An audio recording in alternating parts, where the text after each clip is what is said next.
Hello students, welcome back to our video. So in the last video we started with the chapter 6, that is forms of business organization, and we started with the cooperative society. We discussed the characteristics of cooperative society, meaning and characteristics of cooperative society. Now let's start with the advantages of cooperative society. So first advantage is easy formation process.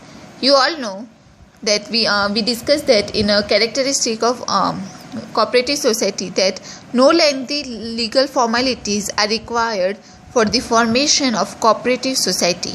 Only 10% can come together voluntarily and get it registered with the registrar of cooperative societies. Second advantage is perpetual existence. We also discussed that in characteristics, that is separate identity, in the point of separate identity. So perpetual existence means as soon as the cooperative society is registered, it gets separate legal existence from its members. Death, insolvency or registration of the members do not affect the existence of society. So in this sense, society enjoys a long life. Separate legal existence means like cooperative society and the members both are different. So members do not affect the society. So the society enjoys the longer life, that is known as perpetual existence. Then third advantage is open membership. That means that the membership is open to all those who have common interest. Any person can join the cooperative society group if they are having a common interest. So religion, caste, sex or economic conditions do not become the obstacles. Obstacles means like hurdles, like any difficulty. Conditions do not become obstacles in getting membership. So anyone can join the cooperative society with their common interest. Now next is limited liability of the members. So the liability of the members of the society is limited limited to the shares purchased by them. So the personal assets or personal properties are not sold out to repay the debt. So the liability of the members of the society is limited to the shares purchased by them. Then the second next advantage is government assistance. Means financial assistance is also provided by the government to the society for the member oriented and service oriented activities. This assistance is in the form of loan, grant and subsidy. Then next is democratic management. That means that each member of the society is entitled to give a single vote. Every member have a right to vote.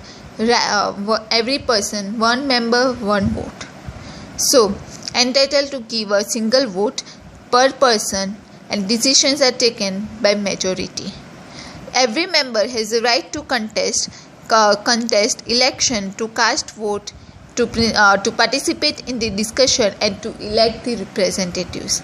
The executive committee elected by the members manage the society in the democratic manner.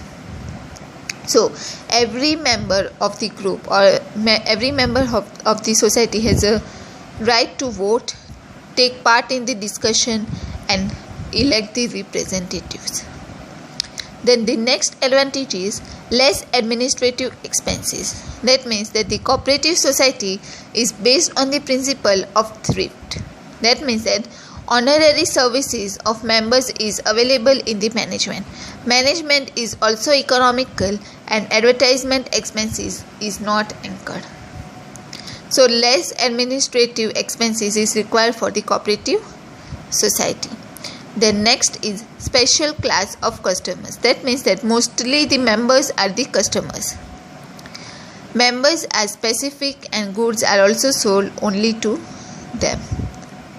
So special class of customers means like mostly the members are also the customers. So members are specific and goods are sold only to them, who are the special class of customers.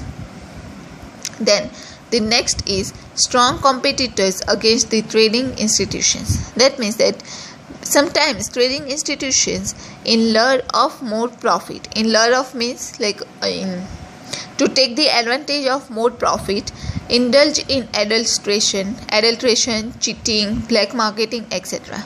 You all know that to get the more profit, everybody like try to cheat other people's, like they engage in black marketing, correct, adulteration. So a cooperative society can stand as a strong competitor against the trading institutions, because a cooperative society ensures that economic upliftment, social and economic justice to the members, and addition to this, it is free from unfair trade practices followed by the trading institution. So the main motive of cooperative society is economic upliftment. So they just stand against the trading institutions, like the trading institutions who are engaged in adulteration, cheating, black marketing. They stand against them and try to ensure that economic upliftment is taking place. So it is free from unfair trade practices followed by the trading institutions. Then next is welfare activities for the society. That means that cooperative society conducts welfare activities for the society, like arrangements of medical diagnosis camp at low fees or free of cost, providing and maintaining services of dispensaries, schools and gardens. So they also cooperative society also provides welfare activities, like organizing medical camp, free checkup, like maintaining services like services of dispensaries, schools and gardens. So they are also engaged in the welfare activities for the society. The next advantage is training school for democracy. Democracy predominates in the management of society. The significance is given to human beings rather than the capital.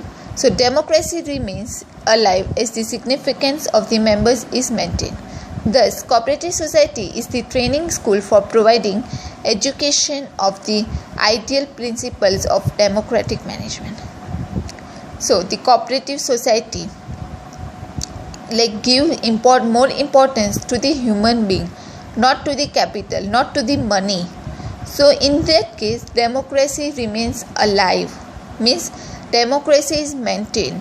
So, the cooperative society is the training school. That's why cooperative society is considered as training school for democracy, for providing education of the ideal principles of democratic management, because cooperative society keeps the democracy alive.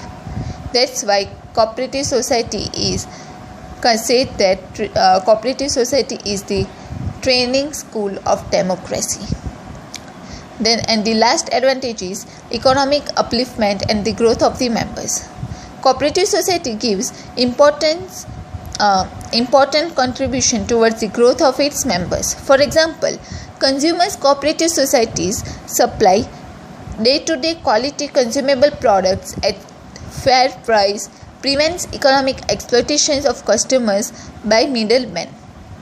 In the same way, the cooperative societies of producers supply raw materials, equipments, tools, etc. at fair prices to its members. So, small producers can produce easily and can realize economic growth. Cooperative societies have achieved much progress in the field like sugar, milk, leather and cotton, raw cotton. So, cooperative society helps in the economic upliftment by helping the small producers for their economic growth. So for example, consumers cooperative societies supply day-to-day quality consumable products at very fair price. So this is how they have helped in the economic upliftment and the growth of the members. So these were the certain advantages of cooperative society. Now let's look at the limitations. So the first is limitation of capital. It is very difficult to raise large amount of capital. Limitation of capital because of low price of shares. Members belonging to poor class and less attraction to purchase share due to its voting rights per member. So there is limitations of capital, like it becomes very difficult to raise large amount of capital for the cooperative society. Then second is lack of efficient management. That means that the directors of the society, who are representative of the members, provide honorary services. They may not take personal interest in the management and administration of society due to honorary services, and inefficiency may enter in the management of the society due to the lack of specialized knowledge, business experience and time. So the mismanagement takes place due to the groupism and the personal interest.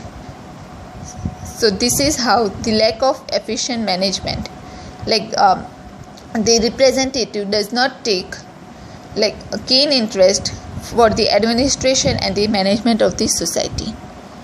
Then the third is political interference. Various political parties directly or indirectly attempt to get control over the society. If the society functions under political influences, business freedom is jeopardized. As a result, democratic values are jeopardized. So there is lot of political interference for starting and for running the cooperative societies. Then fourth one is non-cooperation among the members. Non-cooperation enters in the cooperative institution where there is a doubt, discord, conflict, groupism, selfishness among the members. As a result, even though cooperative society is an organization of the individuals with common interest, it cannot get the benefits of cooperation. So there may be discord, conflict, doubt among the members. That's why it occurs like non-cooperation among the members. So these were the following limitations of the cooperative society.